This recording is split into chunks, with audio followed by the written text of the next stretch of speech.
This video that I'm about to show right here is why I still believe to this day that money will never be everything. I've missed every single one of my daughter's swim meets. Yeah, I just made sick a lot of money. And I'm like, but I've been watching my daughter's life on like a phone. What am I doing? Like, she's never going to be 6 again, you know? And I missed like tons of her life. Like, yeah, I make this money, but I'm like, I've watched my kid's life through a fucking FaceTime. Yeah. And I'm the only dad that has been in her swim meets and it just like kills me. Yeah. How do you do it? Because, oh, God, you know, like, what the fuck are you talking about? How do I fucking do it? Are you fucking serious? I'm drinking at 10 in the morning.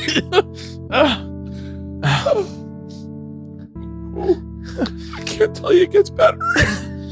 Oh, fuck. I can't tell you it gets better. And I've been saying this since a kid, and I've come into large amounts of money multiple times now, and they have both, not only the two truths I realize: money amplifies what you already are, and second, money will reveal a lot of truths around you. I feel like there's probably more truths, of course there always is, you know, there's always different perspectives. 7 billion motherfuckers on this planet, so but the truth is like, after I watched this clip, it was just more confirmation of what I believe. Now again, like I said, reality is an emotional mirror, so what you believe usually starts popping up in your external reality. Like, the things you believe, you'll see more of. You'll be like, synchronicities will pop up in your life showing you that this belief that you have is true or shared amongst many others, because we are a part of one source. But I love this video because it's always what I think about when I think about making a large amount of money. Not that I wouldn't want to like make a large, I'm trying to see, because I'm stuttering. I do not mind pursuing a large amount of money, or for whatever the case may be, whether it be, for me it's financial freedom.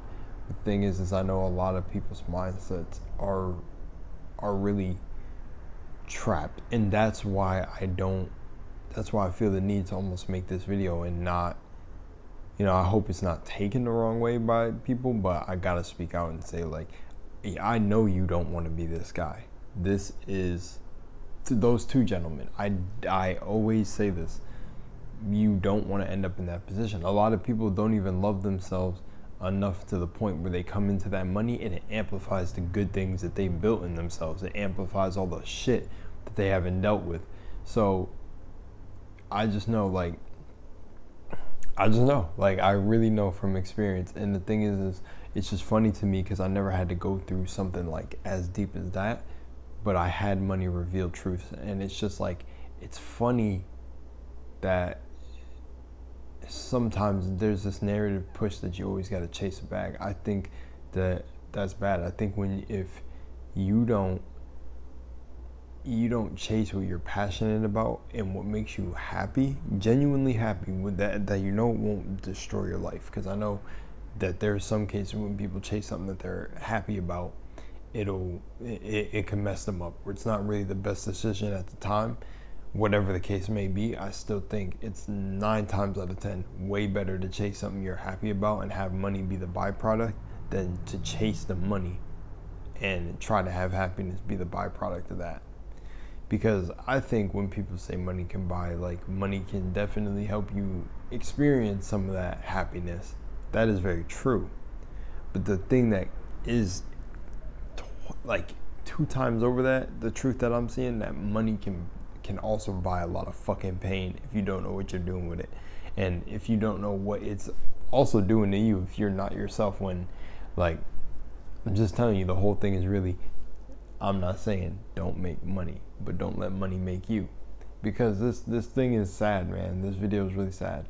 But I've been talking, so maybe I just threw the clip in there because, you know, we're talking already. But truth is, that video made me super, like, I was like, damn, like, I could feel it, man. I had sympathy. I was like, shit, dude, I would not want to be that either. I would not want to be hearing from first of all, because when you have a kid, no one can deny this. Your life becomes about this kid. Like, you know, I'm not a parent. From what I've observed, parents need to learn things from their kids. The kids are coming straight off where we are from, where we are originally from. They are coming from the source.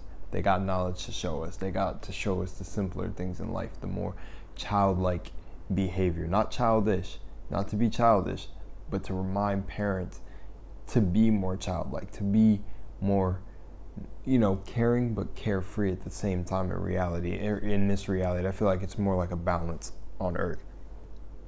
But to not take things so damn serious. Like, you realize that about kids. They don't take shit so serious. And one, they're fearless. Again, they will probably they'll probably get hurt and test it out 100 more times. And, you know, I've heard some people say that that's even, well, we're going off track now. But my point is that your life becomes about that child. And I personally do not think, I think it's worth one figure, right? One figure. And you make 2 of your daughter's swimming like events and have that money to have a stable home and live within a certain type of means and just enjoy, like, be able to enjoy life with her and your family rather than be making 6 figures and all that shit and not see her at all. My man said enjoying her life through a FaceTime. That's tough. That's tough. I'm kind of realizing now that these videos don't even gotta be that long. I can get my message out really quickly. Drag the video on if I want to, but honestly, I had to make this quick video because that's bothering me. This is exactly what I'm talking about. And I feel like a lot of people are in this position, and also a lot of people end up in this position because they chase money, and then they're like, during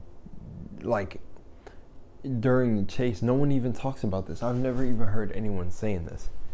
I don't hear anyone saying, along the chase to money, enjoy the whole process. I've heard some people who say they're like grinders. They enjoyed every second of the grind, which that is the same. But I've never heard too many people who say that they, you know, get the bag, ever say enjoy the process in between receiving the bag and the path that it took you to get the bag. Because if you're not enjoying the moment, like, I feel like you're just blindly chasing money, and then you end up in situations where people are like working a super high paying job, but they're not happy. It's things like that. It's things like that. Or they're not actively outside. It's like this, right? Because I haven't worked a 9-to-5 in a while. Or even like not even part-time, right?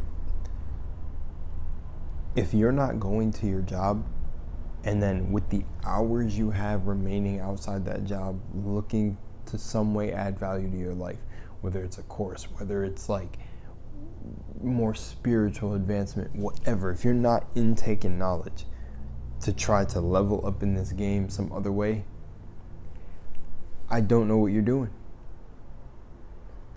Like, I feel like it's that mentality of just like, gotta have a job because can't be broke, can't not survive out here, gotta be secure, gotta find a way to support myself. And that mindset keeps you trapped in this loop of working something that you don't even realize there are so many ways to make money in the world.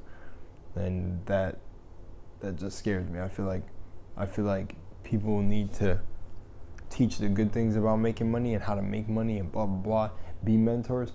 Then there needs to be, I know there are, but then there needs to be the person who can balance that person out.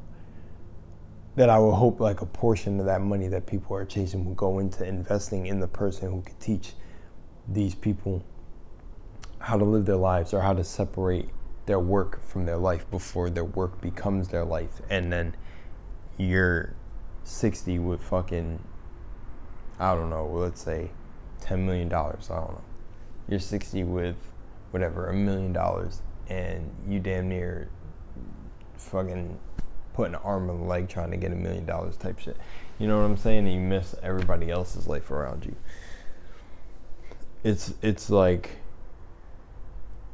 damn, when I think about it, I don't even blame, like, I blame people for trying to speed run $1 million and do the get rich quick scheme. I feel like get rich quick is literally born out of people not trying to miss out on their life when they're young. They want the millions now, and of course, don't work like that sometimes. You never know. I don't want to put limited beliefs because there's people who've done it. So if reality, you know, tunes itself to whatever you're believing, then yeah. So yeah, I really feel like a lot of people want to get rich quick because they don't want their youth to die out. And that's why I'm like, bro, enjoy your youth now while you're looking for these types of exits.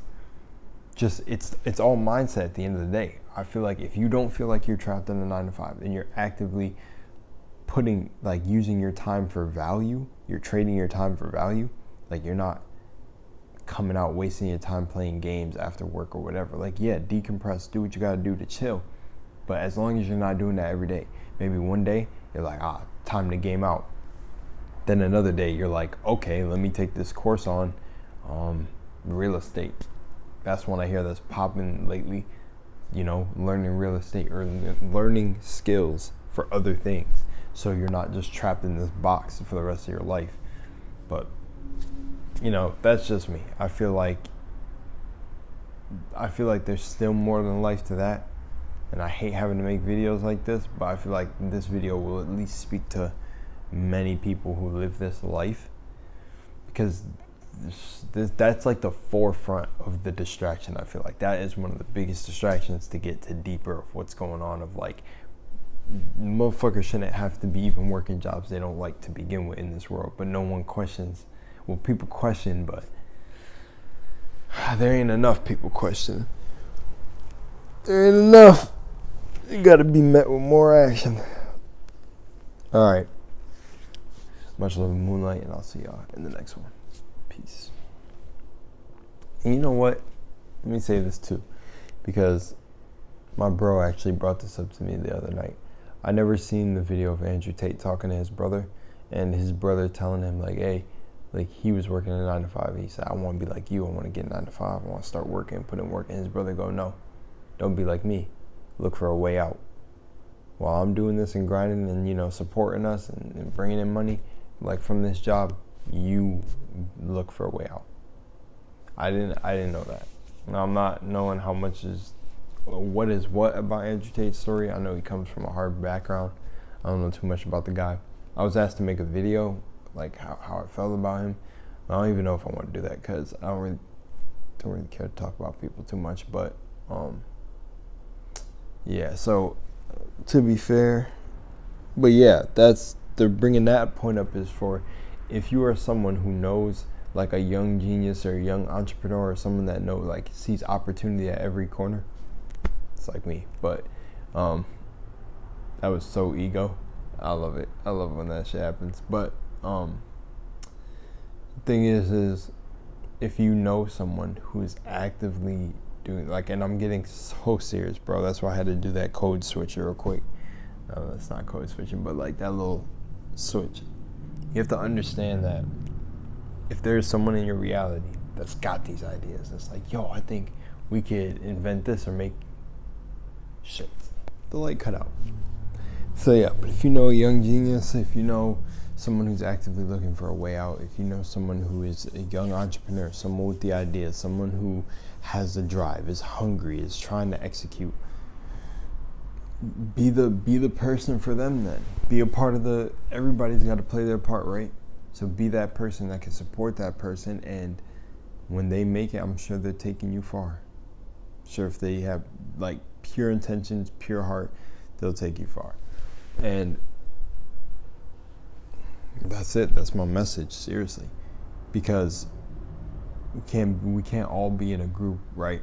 No, I don't say this about my circle, but for circles out there, people with friends out there, we can't all have like a group of friends who's just working a normal like 9 to 5. Like it's 5 people in a group working a 9 to 5, and then it's like nobody's thinking of no ideas like let's put our money together or let's do something where like they're thinking about generational, like some group wealth or something. You need these types of ideas well, you need money going to these people with these types of ideas that really see that they can make something move forward, rather than making all of this money just to die or just to be on some loop where it's eat, sleep, shit, repeat. Like, I feel like more if we have different groups and different factions and different people from different walks of life all trying to make like these different covenants or make groups, not like what is it when like workers go on strike or something, but like just in the background that people are conspiring and coming together to be like, let's try to make an impact on the world, let's do something bigger, you know. And not everybody has to, but like if people want to see this divine matrix change, right, and I'm talking about the collective whole of it, then there needs to be multiple groups doing this, because the power lies within the people. That's why everything is so corrupt the way it is now. People don't realize that the power is with them to take back their life. All right, I started going on a different rant, but that's me finishing up. I'm out of here. Much love, Moonlight. Peace.